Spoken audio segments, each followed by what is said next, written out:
You're listening to BQN. Assimilate the audio.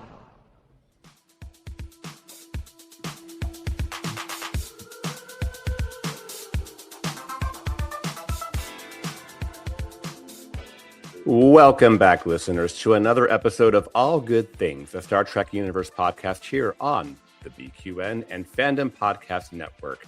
I'm your host, Christos, and because no one should face our Borg collective alone, I brought in Amy and Kelvin as our Borg experts. Hi, guys. Hey. How are we doing? It's so good to be back. Amy, what have you been up to besides some obviously moonlighting on the view screen? Yes, you guys, we had a wonderful 5th season of the view screen. All of our favorite guests came back. Kristen bringing the news. It was really a fun little season. It was a little mini season, but still the 5th season. Hi, Kelvin. Hi. Yeah, it was such a good run. Even that, how many weeks ago did we finish? Was it 3-4 weeks ago? This seems like ages since we've podcasted, and I've just been saying in our WhatsApp group how much I miss you guys. So yeah, it's so great to be back, and yeah, what a lovely little run of the view screen. But getting back into the All Good Things headspace is quite difficult when we're dropped for a few months. And now we're picking up even to the point where, we're used to doing lives and this is editing. We don't need to be as polished for a start. Right. Yeah. Maybe we should ask our viewers for some feedback. How would they feel if we took All Good Things live? Yeah. Would you watch us live? Would you join us at our recording? Because the recordings usually drop on a Thursday morning, but we'd be moving to our time of recording, which is a Sunday, which is our normal view screen slot. So how many of our regular listeners would continue just with the recorded version or would actually move to becoming live listeners? Yeah. Good to know. Give us feedback in real time. Yeah. And opinion. And what you wish for. Those Trekkies have opinions. Yes. I know nothing about that. Nothing about that. So how has your late winter, early spring been, Christos? What have you been up to? I've been busy.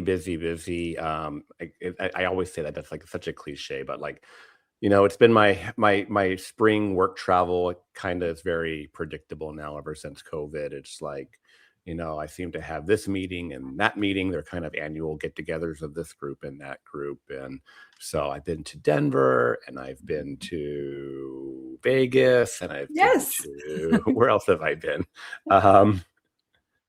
Sacramento. I spent 11 days in Hawaii working in March. I was there for 11 days of a very bad Kona low storm. So it was kind of weird being in Hawaii and not being able to do anything like touristy. It was like it just rained every day. So including on the event I threw for work. So it's been a lot of travel and whatnot. So yeah. And I have a trip to Dallas this week, so it's never ending. Wow. I'm tired just listening to that. Yeah.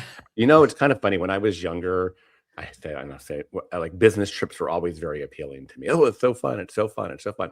And I still enjoy seeing some of the people I see when I go to these meetings. It's some of my friends and whatnot. But yeah, the act of packing a bag and going to the airport and dealing with all that ignorance, we'll just call it this, I had to travel during the TSA shutdown a little bit. Oh. That was annoying. So yeah, my patience for it, at least, is definitely gone down quite a bit. It's not quite what it used to be.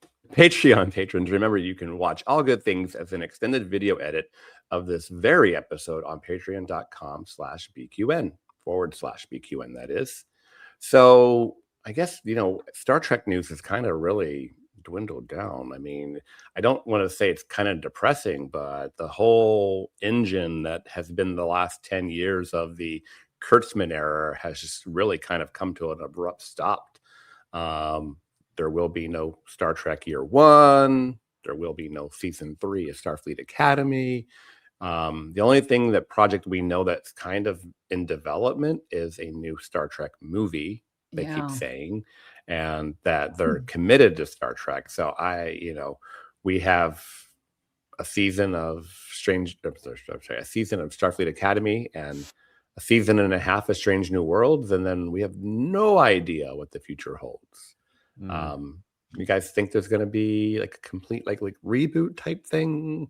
That's what my gut tells me is they want to start fresh. I'm all for fresh. I don't want a reboot. I don't want more of the characters we know with a different actor. No thanks. And I'm just waiting. There's bound to be a TNG reboot coming soon. I can just feel it, and I really don't want it. Now, I'm here on tape now saying I don't want it. At the time, I'll probably love it. But I'm all for new. Give us new characters, new energy. Don't just go over things that we've done before. But I do get that impression that it's almost like post-Enterprise. We're going to have that little hiatus with no Star Trek. And how underwhelming for this to be happening during the 60th anniversary year. So much for we're having a dedicated website with loads of content and we're doing all these events. It's actually been the slow demise of Star Trek this year. And it's far been from a celebration, it's depressing. I mean, thankfully we have companies like Creation and, doing the conventions that's saving the 60th, because you're right. StarTrek.com is not really doing much. No new fancy merchandise on their store. So I also feel that we're going to have a little drought. I mean, the end of Enterprise. And then what did we get next 5 years later was a movie.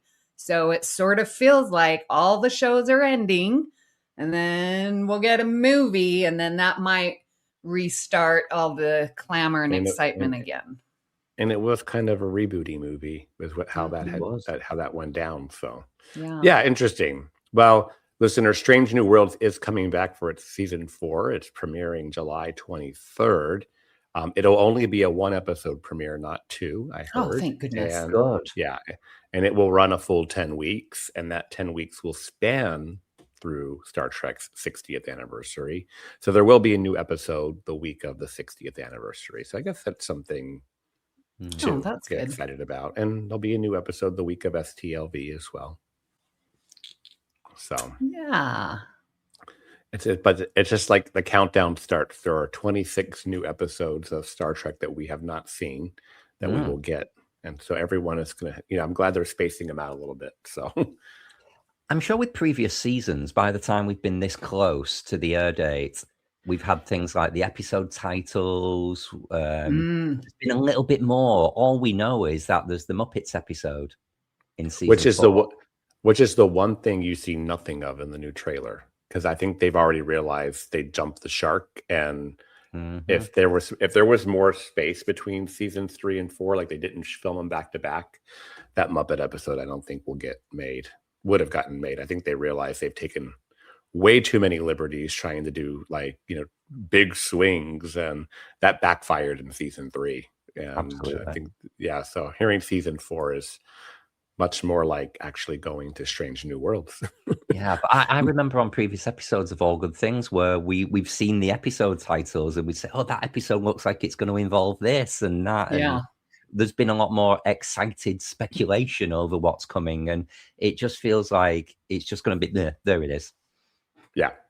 I wonder if they're trying to find the balance, because you hear out on social media, I avoid spoilers. I don't want to hear anything about it.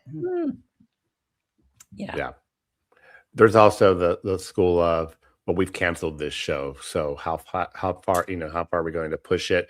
We're not trying to get this show renewed. We're not trying to, but it is new content. So they should, treat it as such. Hey, I had a question. Christos, were you part of the Voyager documentary thing? And I'm hearing some chitter chatter that some people aren't too happy that things haven't progressed as much. Yeah, I subscribed for it and whatnot. I got the Digital. the digital screener. I watched it. It was awful. Sorry. Yeah. We think we talked about this on a previous episode. So Yeah. But nothing on the physical. Yeah. And so that's been, okay. So the 411 on that is that the production costs were higher than the actual money they raised. So they're having a hard time funding the production of Blu-rays. And so now what they're offering is you can opt in and pay more, but you'll get more bonus features, which is, I guess, they filmed, hundreds and hundreds of, not thousands of hours of interviews for it. Mhm. So, I mean, I didn't opt in for it. I mean, sitting around putting a DVD into my thing and watching ad nauseum interviews with cast kind of telling the same stories is not my, I don't get excited about that. You show me production behind the scenes stuff, I get really excited about that kind of stuff. But, but just, I don't know how many times I can sit around and watch Kate Mulgrew, reminisce and tell stories of the 7 years. I've heard, I feel like between conventions and other interviews, I feel like I've kind of heard it all. So it's really kind of hard to obsess over that kind of content. Yeah. If you listen to the Delta Flyers as well, you've listened to Garrett and Robbie analyze the behind the scenes of every episode of Voyager. So we've had all of the behind the scenes gossip and, tittle tattle on the actors and the guest stars. So what else is there? The Jerry Ryan and Kate Mulgrew feud. Yeah. We've heard So I'm like, I just, at this point, give me the content. I love Star Trek. I'll watch the episodes, but they even kind of blew that comic book series that was about Voyager. Not to get off on a tangent, but it's like we got home. They're supposed to tell me the story about getting home, and what do? We go on a mission with species 8472 that takes us away from Earth. I didn't get my coming home story. Anyways, well, speaking of Voyager, we are the Borg. Lower your shields and surrender your ships. We will add your biological and technological distinctiveness to our own. Your culture will adapt to service us. Resistance is futile. Kelvin, would you like to introduce today's episode topic? I'd love to, but I think the collective has already done it for me there. So for those of you who do need it spelling out, we are continuing our evolution of a species, and we are with part 4.2, and we are doing the Borg. So for those of you who listen to episode 205, did we say, of All Good Things a few months back, we wanted to do evolution of the species of the Borg, but there was just that much content we called time after TNG. So now we're talking about the Borg, and we are focusing on Borg content-centric episodes in Voyager, and then finally Picard as well. So I mean, we could almost content. Yeah, I mean, we could almost make an episode out of each of those topics. I mean, the Borg were so prevalent in Voyager and in Picard that it's like, there's tons to talk about there.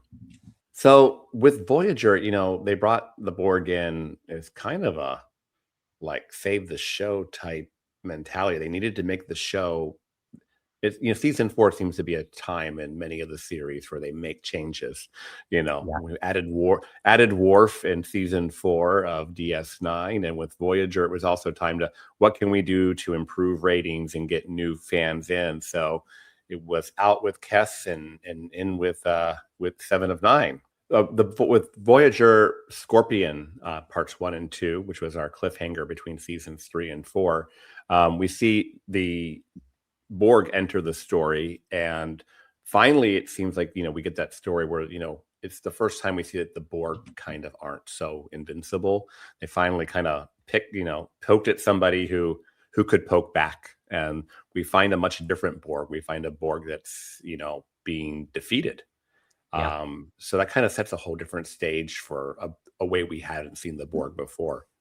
That was pretty much how you could sum up the Borg in Voyager, I feel. The Borg felt a lot weaker than we'd come to know them and fear them in TNG, because they were almost oversaturated in Voyager, and they showed this vulnerability, and they personified the Borg as well, with having not only Seven, but they had the Borg kids, the drone from the future with the EMH's mobile emitter. And, you know, we learned a lot more about the elements of Borg ships, whereas in TNG, everything was just generic and mysterious, no bridge, no engineering. So it was hugely transformational bringing the Borg on Voyager. And I don't think it was necessarily to the benefit of the Borg. We just, it wasn't a special occasion anymore when we got the Borg. They were just there all the time. Well, do you think, because everyone says, Voyager removed the teeth of the Borg, and obviously this is one of the reasons why they were now getting defeated, just like we have been, you know, the species 8472. But isn't that sort of the natural evolution? You can't have the Borg be forever undominating. Like there has to, otherwise we're going to avoid them. Like you either conquer or avoid or collaborate. If you think about the few times that we saw the Borg in TNG and then First Contact, the way we beat them was like almost luck, you know, and it was like we beat the unbeatable, and holy moly, unbeatable, you know. And then, I mean, they were downright scary in First Contact. And then, so you kind of had to bring them in a way that was going to allow you, if you're going to use them several times per season, and have a full-time Borg character join the show, the situation needed to change quite a bit in order for them to be there. So, I think it's a matter of your Voyager preference. Was the Borg overused, or do we love the Borg because we learned so much more about them and so much more about the Borg Queen, and by watching 7 of 9 slowly regain her humanity or start that journey, you know, we got much, much, much bigger insight into the Borg. I was gonna say, like, The Gift is the first episode after Scorpion.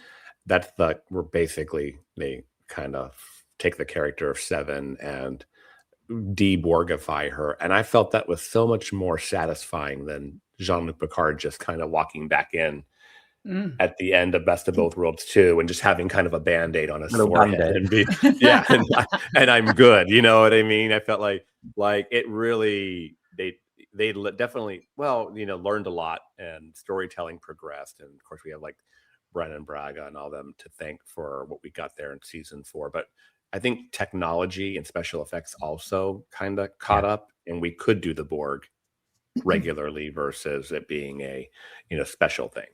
One of the big things we had, if you think of the time when First Contact came out and there was this full redesign of the Borg, obviously they carried that through to Voyager. And if you can think back, remember how excited you would have felt when you heard or saw promo pics of the Borg arriving in Voyager.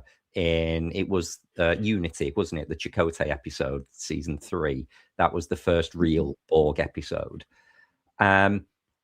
And it was so exciting when you see that Borg drone in sickbay that reactivates. And there was all this build-up for what I would have said was ultimately a bit of a lame episode. It wasn't very scary. It wasn't a big reintroduction.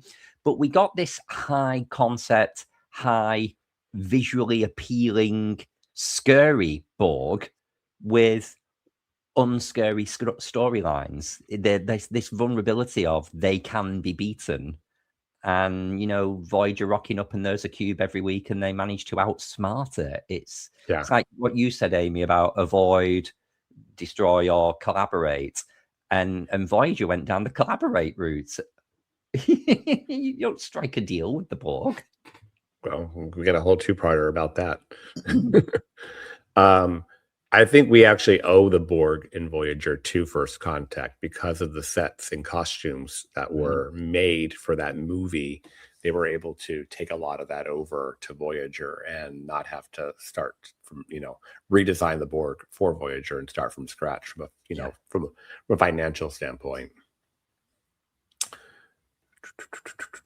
All right, so let's talk about some of our favorite episodes of Voyager with the Borg. There's so many of them.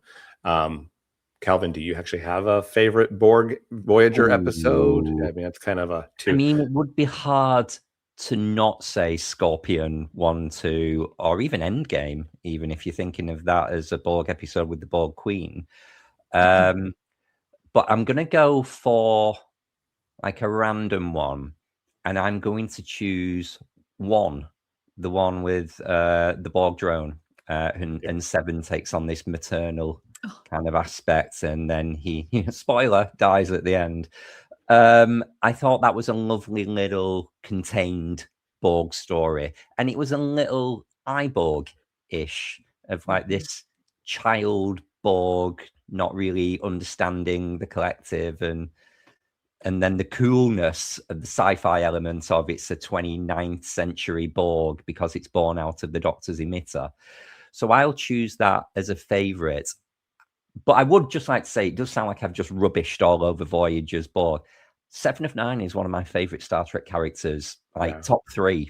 So I am very conflicted over how I feel about Voyager and the Borg, because it gave me such a beloved character, but it transformed the Borg from what we knew in TNG a little too much for me. I would have loved it if we could have retained some of the terror. Good point. Yes. Good point. Amy. Kelvin, you stole mine. I love sorry. that episode. Oh, so yes. But another one of my favorite is the Unimatrix Zero. I really enjoy them exploring their dreaming subconscious to get to a place and build this resistance of, okay, this is where we're at. How can we? And they create this bubble of, this unity. And I love that it's like, okay, now how can we get that out of our subconscious when we're not regenerating and stuff? So that was, to me, like technologically very fascinating to get inside the head, so I like that. I mean, it's right there in the title, but it's very Matrixy, right? They go to this other place when they're regenerating. But it was really interesting to explore that. Hey, when they're basically dreaming, so to speak, they have their individuality amongst them, and that they're, they had this kind of like, little pocket where they could, be themselves. I'm kind of right there. Yeah, I have a couple, but like I go back to like, I'm going to say, what do I rewatch a lot? I love to rewatch Scorpion 1 and 2, and then The Gift is kind of a 3-parter when you think about them. That kind of go together there. And of course, who doesn't love the finale Endgame? And we'll probably talk a little bit more about that as we transition into part 2. But I've mentioned this is probably my favorite episode of Voyager before, and it's the Omega Directive, and because the way Seven deals with kind of her, like as Janeway calls it, your religion, almost the Borg religion, like that idea, the Borg quest for perfection, and Omega representing that, it kind of gave a whole nother layer to the Borg, that there is something more than just assimilation, but it's kind of what drives the Borg is trying to get toward this idea of perfection. And they're constantly absorbing in that, and the representation of Omega as perfection, kind of being something that actually motivates the collective. I thought that was really fascinating. It's probably one of the reasons why I do like that episode so much. It's just like there's, the idea that there'd be some sort of spirituality within the Borg is kind of it's a different concept. Yeah, right. Sort of changes their purpose of, there's something beyond assimilation. There's a bigger value behind that. Yeah. It's humanizing. I'd like to give an honorable mention to Dark Frontier, particularly the scene where the Borg Queen explains to 7 of 9 that they're going to assimilate humanity, and that really hot hologram of a guy in his underwear appears. and he is the perfect specimen of man. And yeah, you can understand why Susanna Thompson was very keen to assimilate that. Hello. So, I mean, those of you who may not remember or didn't know, Dark Frontier actually was a movie of the week in America when it premiered live. It was one episode together with a 90-minute, basically kind of a deal or whatever, and or 2 hours with commercials or whatnot. But it was designed as a ratings grab to try to get, hey, we have this dark Borgy type movie. And I remember being very excited about it, and it was like, like must see TV. But it was, the episodes like that when you see them now in streaming and they're part 1 and part 2, it's like, well, it wasn't the way it went down. All Good Things is another one that was shown as a movie, and Encounter at Farpoint. And so those, when they split them up like that, I get kind of miffed. Yeah, it's a rubbish cliffhanger as well in Dark Frontier. Yeah. It's not a cliffhanger. It's just as it hits 45 minutes. Yeah. Commercial break. Yeah. Way of the Warrior is another one. That was kind of a movie event for DS9. That was Flesh and Blood in Voyager as well. Yeah. The Herodian one in season 7. That was a movie. Yeah. So, and I kind of like those like more eventy type things, and it kind of ups the ante a little bit. So, so overall, overall thoughts on the Borg and Voyager? Overused, underused, just right? If you had one regeneration or assimilation about it, you might want to say. Yeah, I like that we get a lot more of the individual, because that's how you're going to learn to break down your stereotypes and negative perceptions of a group. And so we get that in, obviously, Locutus and Hugh in TNG, but now we see it a lot more. And that's where I feel is a good pattern for us in life. Like, okay, yeah. Oh, my best friend is fill in the blank. It starts with having and making that relationship with one, and then getting to know others. And then the others are now an us, And so seeing that transformation, and you can say, oh, they took out the teeth of the Borg again. But that's what we want to have happen in our lives with the others in our lives. You're absolutely right, Amy. You fear what you don't understand. So we didn't know the Borg in TNG. We feared them. We learned so much about the collective, the methods, the drones themselves, that they stopped becoming scary. Whereas I'm complaining about that, maybe we should recognize that that is actually a good thing. Yeah, we get motivation and understanding of the other side. Yeah. So kind of wrapping up the Voyager, because this will come back to talk us through Picard. We get a very different end of Voyager with Endgame, and we get, of course, future Admiral Janeway, and we have, where I really want to focus on this is kind of how that episode ends up for the Borg.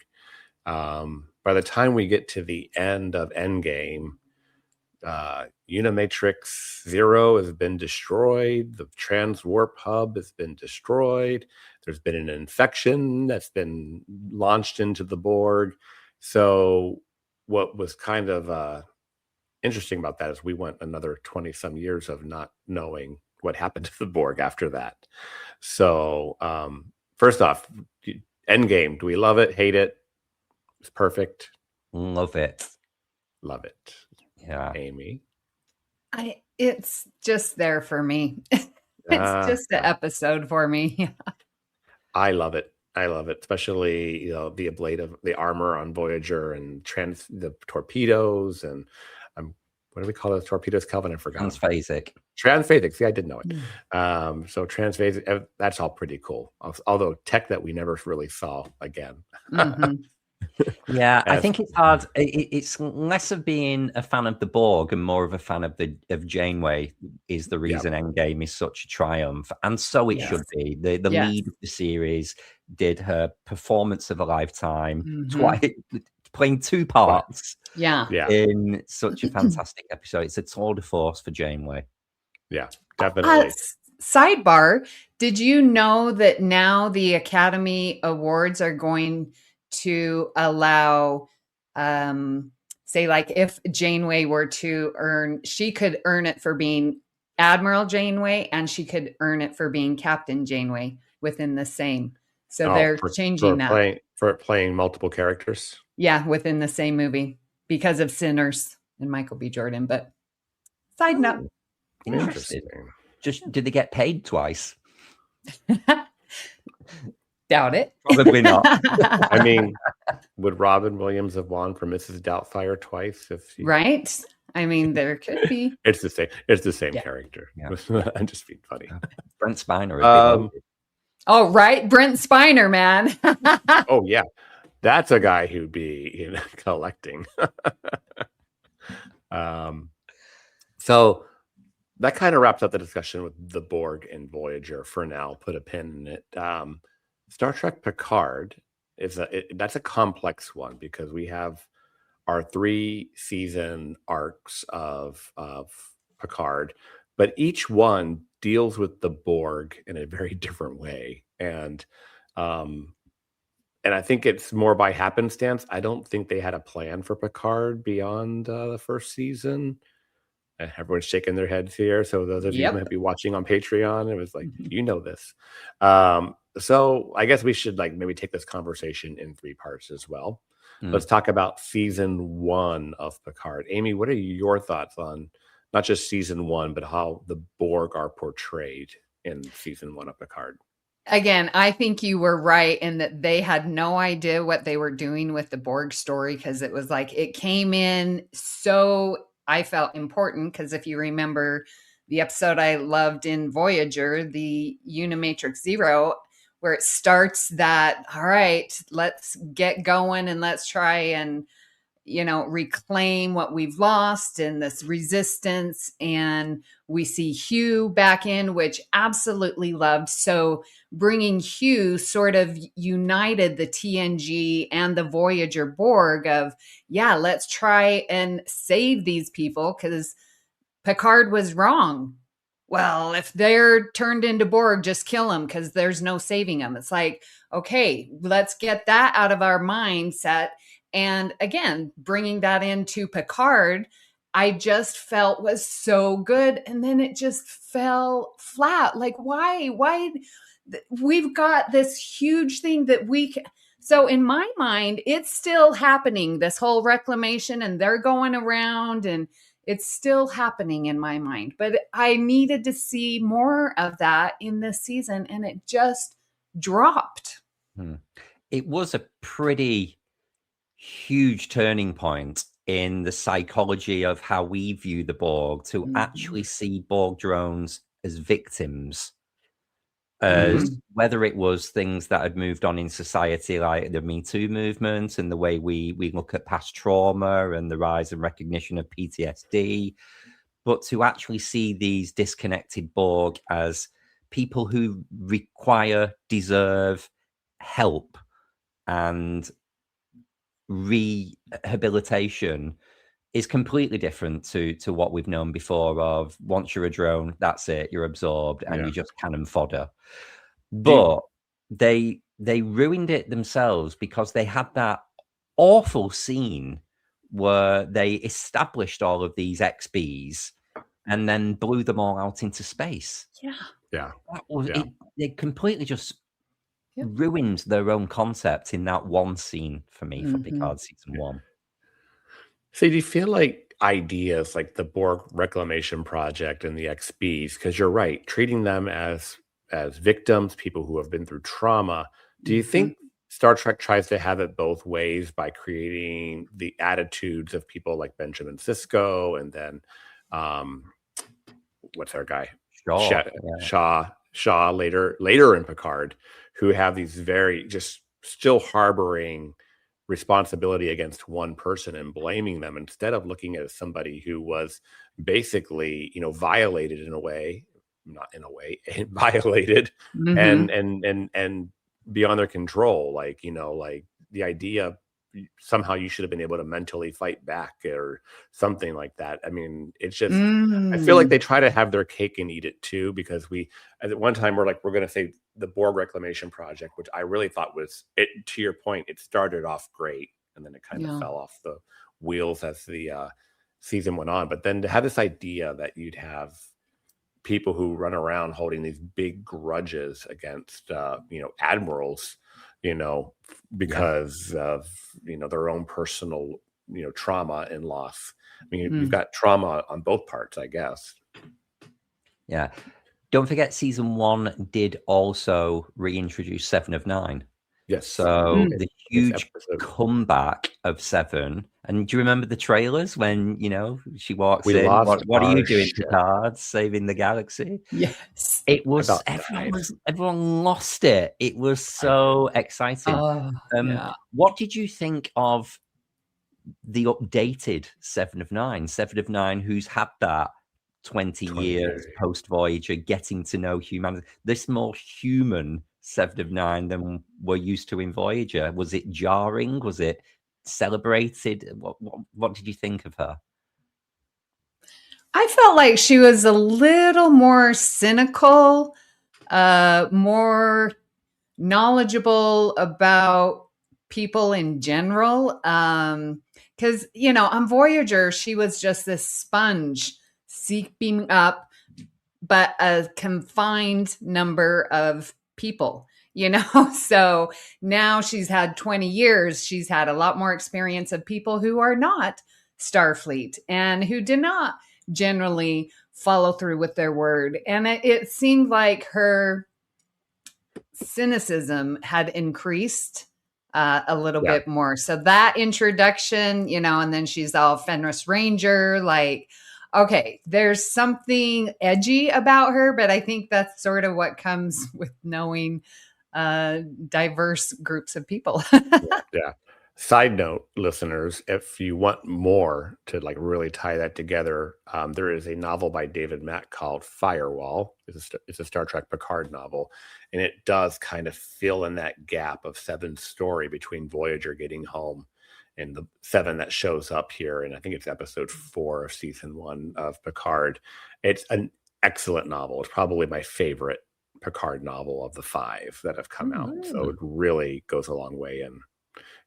And you get things like the Dauntless and Admiral Janeway, and there's a lot of other, if you like Prodigy and other things like that, there are a lot of things in there that, the Doctor and a few other little bonuses in there for those types of things. Kind of taking it back to the discussion. Season 1 was also very different because it borrowed heavily from the Star Trek Online video game. The idea that a Borg cube had been captured and the Romulans were harvesting it for technology. Those were all things that happened in Star Trek Online, and things that we did see kind of happening in season 1 with the Borg and the Romulans and things like that. So it was kind of hard sometimes for me to okay, wait, this happened in the video game. This is what's happening. There was a Picard novel called Last Best Hope or something like that kind of also had some things that explained that were later also retconned. So I think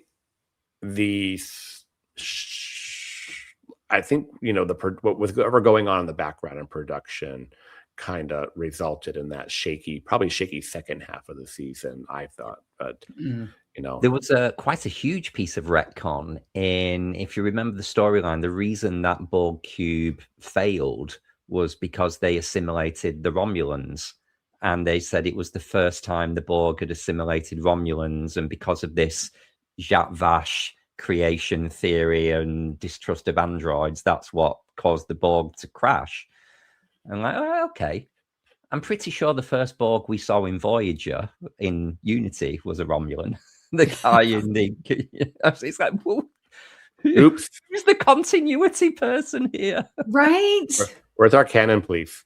Yes. I don't think it quite had the the Terry Metalis feel of No. knowing people knowing their canon. Yeah, our It canon might- police is right there. Yeah. Yeah. I'm available.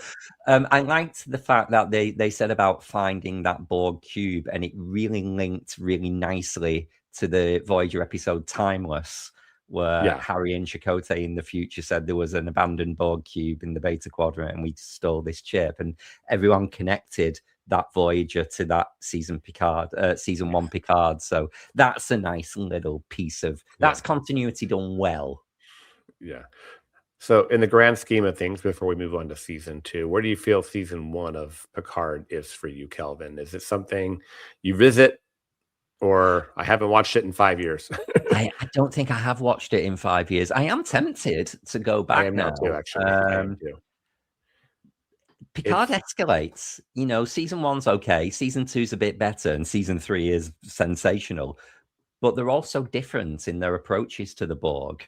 So it's hard to give season 1 any props when we're talking about Borg content and Borg themes throughout the season, when we get such better interpretations in season 2 and season 3 of Picard. So apart from this concept of the XBs and the switching mindset for the viewer, I think that's all it contributed. Oh, and it killed Icheb. Oh, yeah. That too.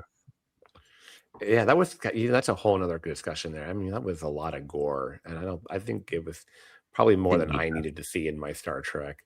Amy, the question is, where does season 1 rank for you in the overall your Star Trek library? Is it? I haven't rewatched it in 5 years, or it's must see TV. Yeah, no, that season 1, especially for the Borg, just was not good. Like, I just had to say what you did. It's fell flat, and they dropped it. There was no vision. Like, ugh. Yeah. So, listeners, this is a very important part here where we don't just praise all Star Trek. We can go back and say, yeah, that's kind of it could have been done better, and it's some good things came out of it. Return of 7 of 9, introduction of characters like Rafi, but otherwise, season 1 is not one I come back to very much. All right, shall we talk about season 2 and our much different Borg? Yes, look at that. The whole energy just went up there. Yes. Okay. Season 2 of Picard I love it because of the Borg and Girardi and the collaboration and the desire to, all right, if I'm Borg, how can I be a better Borg? How can I be, and this continual progression absolutely just makes me so happy to see this with the Borg, and that it is possible. Again, this changing, this reclamation, this acceptance, if you will, and Girardi having this vision of we can be better. So the Girardi Borgs, I'm loving that. It was a very well developed story, in my opinion. Calvin. 2 words: Annie Wershing. I wish that was going to be my point. The Borg Queen that season 2 gave us, I could not have imagined, predicted, and I love her, and I love that we're allowed to have these really different portrayals of the Borg Queen with Alice Krieger and Susanna Thompson and Annie. Who'd have thought the Borg Queen to be a camp comedy character in the way her and Jurati were in them scenes where she's talking to herself? And I constantly go back and watch that episode where they're all at the astronomers gala. It's brilliant. Shadows of the Night. Yes, yeah. And considering we didn't get a lot of Picard characters surviving season 2 into season 3, I think it was really good for Jurati that it ended her storyline within Star Trek Picard and gave her this conclusion that she was this new Borg Queen. So I love it. I love the comedy, the camp, the new style of Borg Queen. And I guess the only negative is the fact that it did need to end to make room for season 3 being something completely different. And we were introduced to this concept of the Jurati Collective, and then we've never heard from them again. Yeah. So that leaves me wanting. Yes. Yeah. I mean, the seasons were developed and shot back to back, and the people who worked on the first half of season 2 left to go work on season 3. And so there could have been a little bit better cohesiveness to kind of plug them together. Because you're right. You know, we do a good job of, okay, Rios left the show. We got him off the cast in a way that makes sense. And even Girardi, but just, you know, to go forward and not really have that be a thing that we follow back up on is felt a little flat. I mean, there's another line or 3 could have gone a long way, especially as to how they could or could not have been part of the solution in season 3. But yeah, Annie Wersching, I didn't get a chance to say my piece on that. That really kind of, you know, good casting makes or breaks the show, right? And that we really do see that there. Season 2 also brought us the return of Q and Guinan, and a little cameo of Wesley Crusher. So there were some fun things that came with that. I know when some of the scenes, I always like to say the first 2 episodes of season 2, the gala episode and the final episode are kind of like my favorites of the season. You know, Q's death scene, we'll put those in quotation marks because he's never really dead. His conversations with Picard, you know, the whole, I don't know, it for what could have been a little messy of a season at times, there was some really good pieces to it. And I think season 2 was an improvement on season 1. And like totally seeing the Borg in a different light, which I'll give it that originality aspect. I know season 2 is controversial for some. Some people love it, some people hate it. And, I mean, maybe I spent an episode or 2 too long in Earth in the past, in the other timeline. It's probably my biggest critique, but otherwise I think it's a pretty strong season. Yeah. There was also a fair bit of character development for 7 of 9 in season 2 as well, with the whole she didn't have her implants showing, and how that made her feel more socially confident and feeling human. Right. Well, she wasn't Borg. Yeah. She was, I mean, she was completely human, not Borg at all. Yeah. So like that's a really good, I mean, go down that rabbit hole for hours, but that idea of when you're different and you can have that removed, say, you know, I'm gay, but you can just have that erased in a, you know, what does that do? You know, so it's, you know, any sort of, you know, thing that would sort of make you different, if you could have that erased, you know, and the stigma that has, you know, probably caused you a lot of grief in your life, if you could have that stigma removed, you know, how would that make you feel? And so she kind of has to think, you know, I was good the way I was. You know, yeah, it's cool to be like, oh, I don't have the implants and people aren't judging me and people aren't looking at me differently and people aren't looking at me like, or scared of me in any way, shape or form. But in the end, to kind of realize that, no, that's who I am. And I wouldn't give that up for, you know, that's, you know, I wouldn't want to give that up. You just made me go ahead. Sorry, I was going to say, and it was almost required to save the day at the end, wasn't it? She had to get assimilated to heal the wounds and help get them back. So it was, you've walked away from your pain and your trauma, but actually what makes you unique, different to everybody else is for the benefit of the group. And that's what makes you special. So it's a good life lesson, that.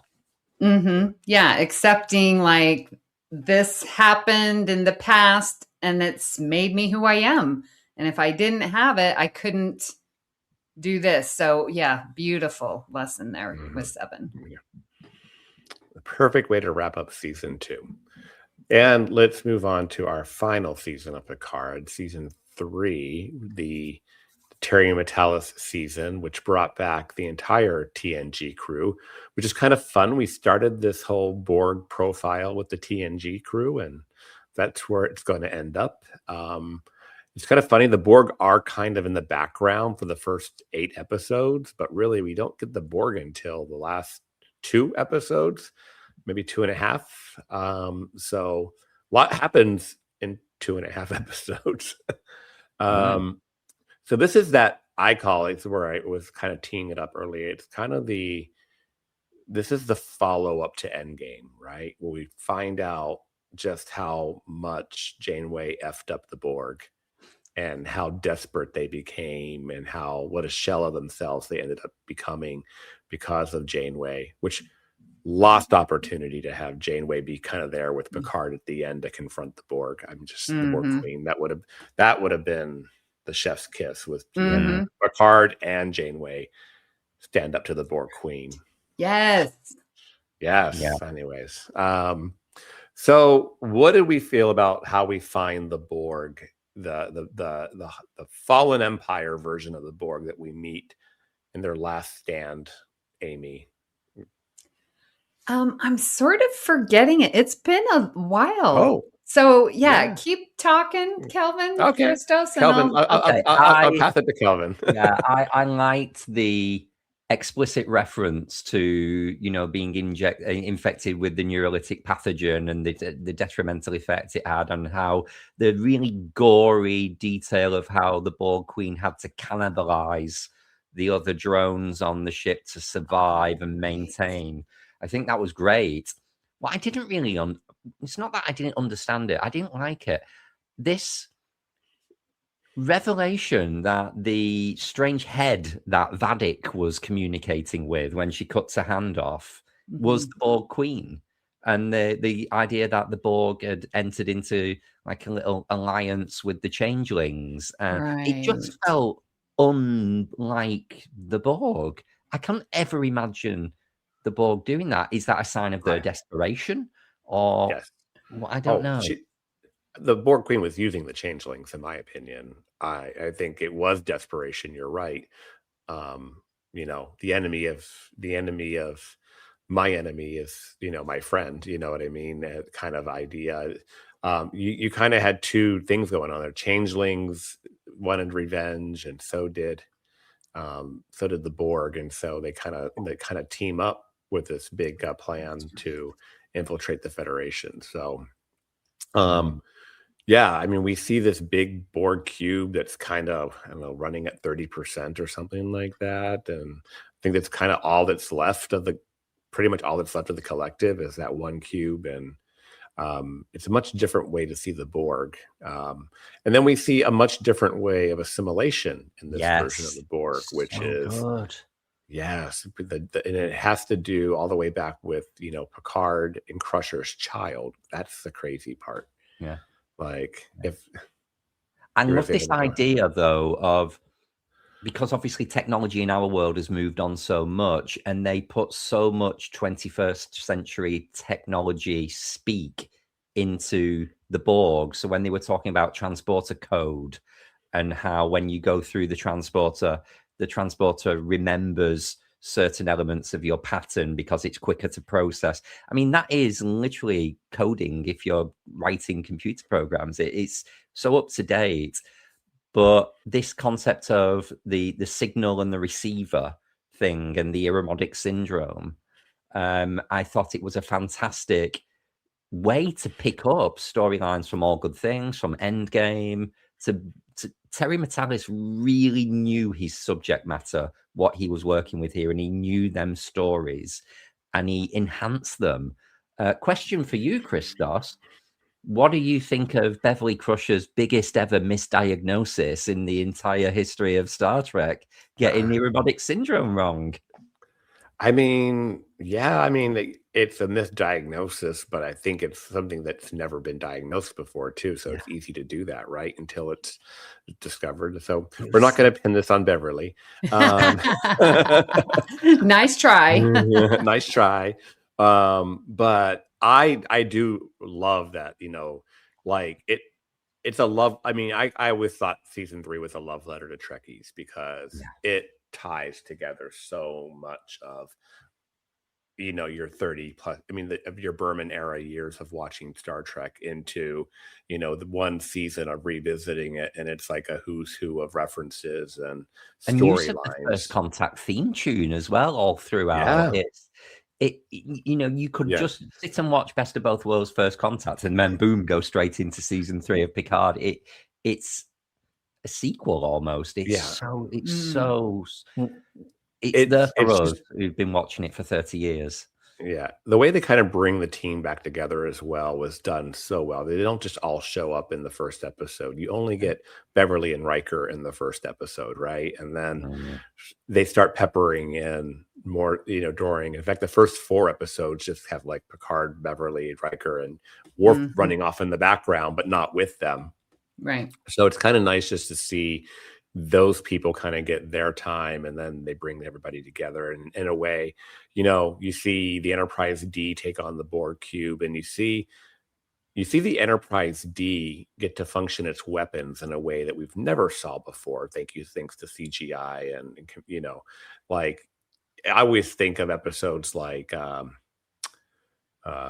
yesterday's Enterprise when they take on the 3. I'm like, well, if the Enterprise would just go like balls to the wall like they did in the final episode of Picard, it probably could have taken out those 3 bird of preys. So I always felt like budgets and story restrictions and things like that, it was nice to be able to see just how effective the Enterprise D could be in battle as it takes on that Borg cube. The whole assimilation and desimilation of Jack Crusher, was that a little bit predictable, or do you guys feel like it worked?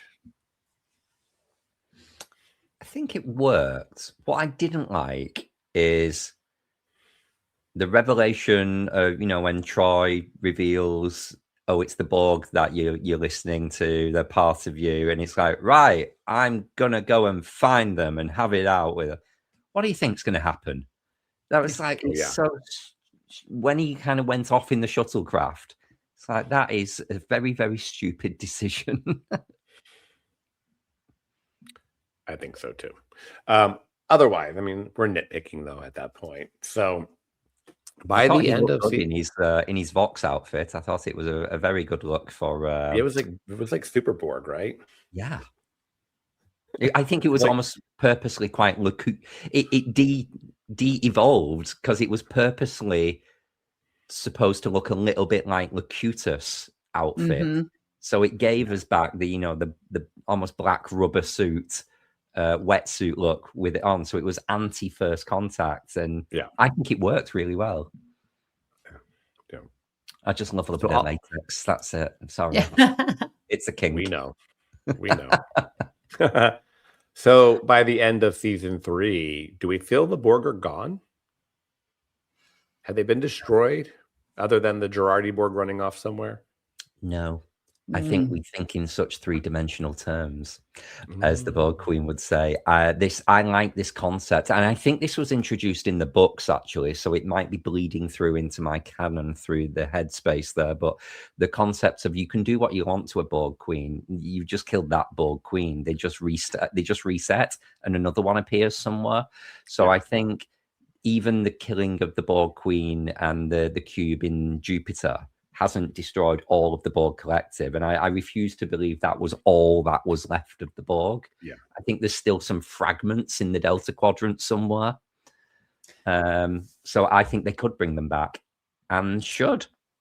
So, but do you think because now we've had this Girardi Borg and, these different Borgs, like in Picard season 3, like, when we see the Borg next, are they going to want to assimilate, or have they found a new objective because of their past experiences? Okay, let me ask a very quick question then. How would you feel, or how would you have felt watching Discovery or Starfleet Academy and a random Borg just walks in and it's part of like that Federation Council chambers and you're like, I don't think I would have wanted that. Yeah. I don't think I would have wanted these hundreds of years later that the Borg are now completely understood. They've been through trauma and they're now allies? I don't know. Yeah, we do get one line from Burnham in season 4 or 5. Yeah. I can't remember, but the Borg haven't been seen or heard for centuries. So I don't know. So whatever, if they do decide to revisit the Borg again, say in the 25th century, it'll have to be something that kind of wraps them up and sends them off. I mean, yeah, did the burn destroy them? Yeah. They are so tied to technology. Yeah, but that would have only been like 100 years prior to Discovery, where Discovery jumps into the future. Right. So it was, yeah, I don't know. Okay, so before we get to our final thoughts here, I do want to plug a book I just read called To Defy Fate. Dayton Ward. Have you finished it? If you enjoyed season 3, this picks up about 2 weeks later. Not the year later that we kind of get the epilogue way at the end of but kind of 2 weeks later with the, after the big battle with the Borg on Frontier Day. So really, really good book. I was telling Amy all about it in Vegas a few weeks ago, but did not disappoint. Kelvin, you said you read it? No, I was asked, have you finished it now? Oh yeah, I'm all done. It's great. I was like, it is another love letter, but it just revisits so many key moments in Star Trek history. It is obviously Wesley Crusher story and a traveler type story. Yeah. And there is, it visits parts of the Berman era like no tomorrow. So characters just pop up out of nowhere. What's that? It was only released in the UK a couple of weeks ago. I think US, you got it first. So we have got it. It's on the premises, but I think James has got first dibs on it because it's his book. Of course, Mr. James, our reader. Nice. Okay, so final thoughts. As we say, this was part 4 of our series. Our previous species are the Ferengi that's been covered. The Q have been covered. Andorians, and of course today's wrap up of the Borg. What species do you enjoy more, Amy Nelson?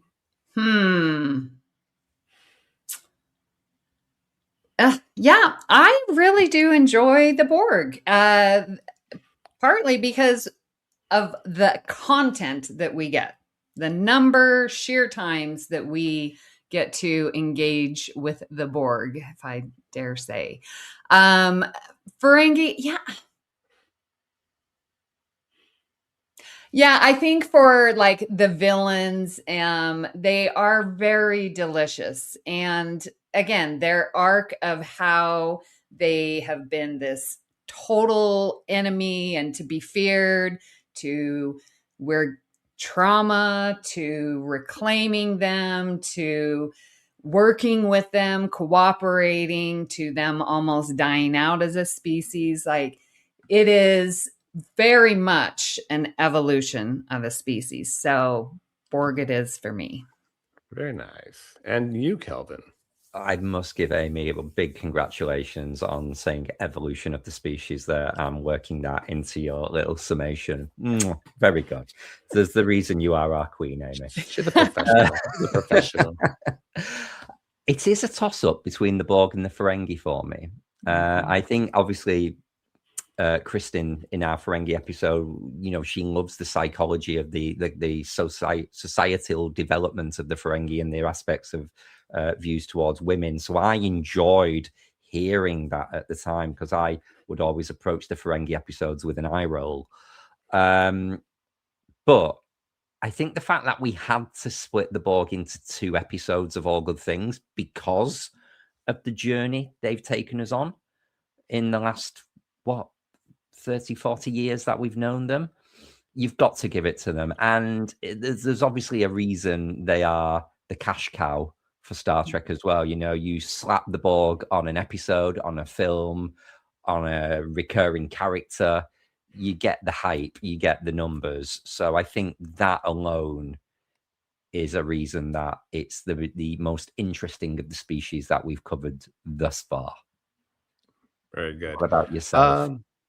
I'm probably going to say the Borg as well. I love the Ferengi. I would not, you could not enjoy DS9 if it weren't for that Ferengi element, I feel like. So, um, the Borg, though, you said it well, Kelvin. Like it's been, I want to say 89, 90 was the first time we saw the Borg, and they're still terrorizing our Federation in one way or another. So yeah, I'm going to go with the Borg, and I'm going to ask one more question here as a follow-up to the three of us. We covered 4 iterations of the Borg in our profile of them, the evolution of that species. That would be the TNG era, the First Contact era, the Voyager era, and the Picard era. What is your favorite era of the Borg? Now, listeners, they're thinking. Yeah, where's our thinking music? Yeah. I'm going to go TNG. And it's hard to say that because I adore the makeup and the redesign of the Borg physically to visually, First Contact onwards. But this concept of, before the Borg Queen, before we knew them, the fact that they were just so terrifying. There's a reason that Best of Both Worlds has endured and carried throughout all of Star Trek since we saw it. So I'm going for our sprayed white, tubed wetsuit Borg. With the babies in the drawer and all.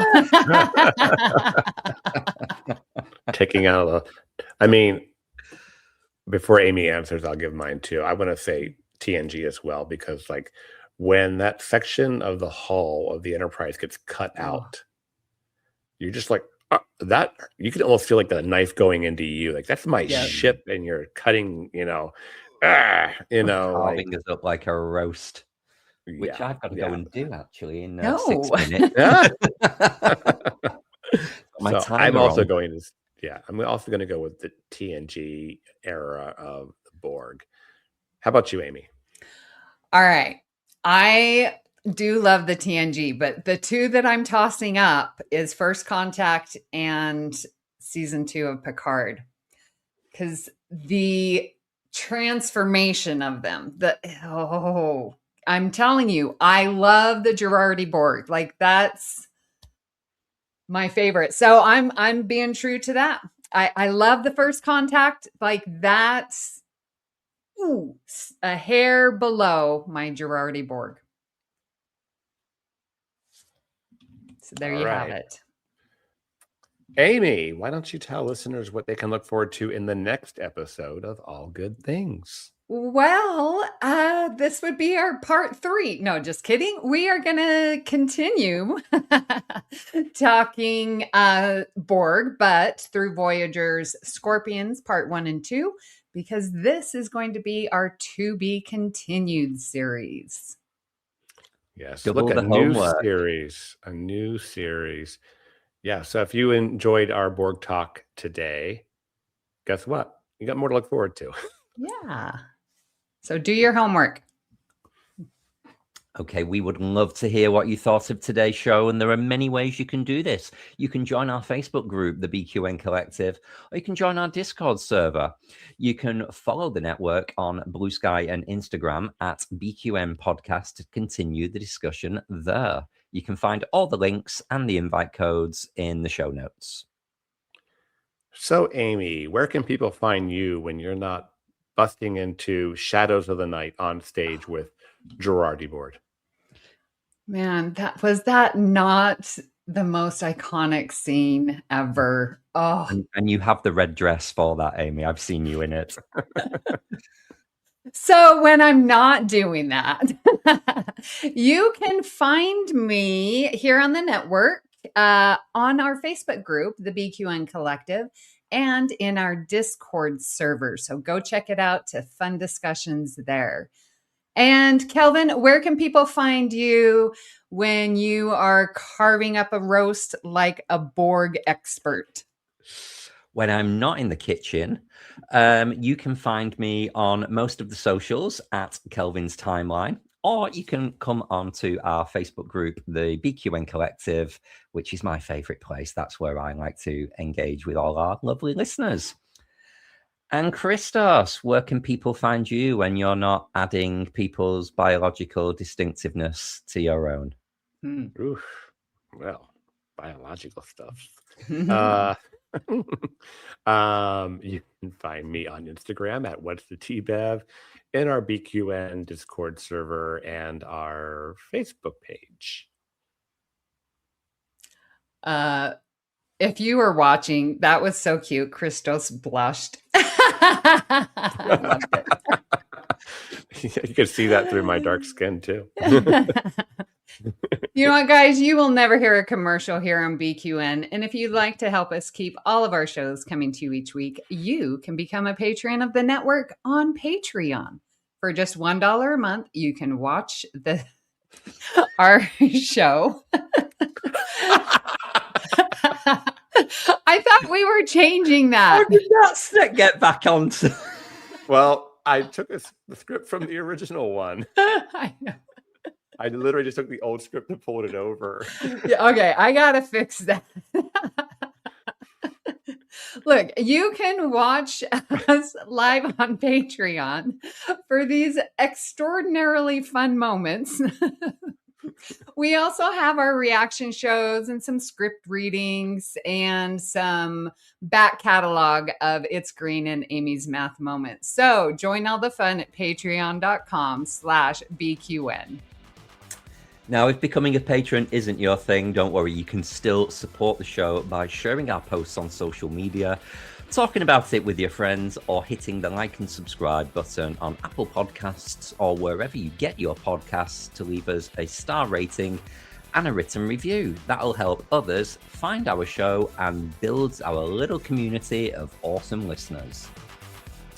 At this time, we'd like to thank our very own associate producer, JJ Seastrom. Hey, JJ. A special thanks to Graham Kelly for our opening and closing music, and Kelvin, of course, for our artwork each and every week. Thank you for listening. We hope you'll join us as we search out all good things.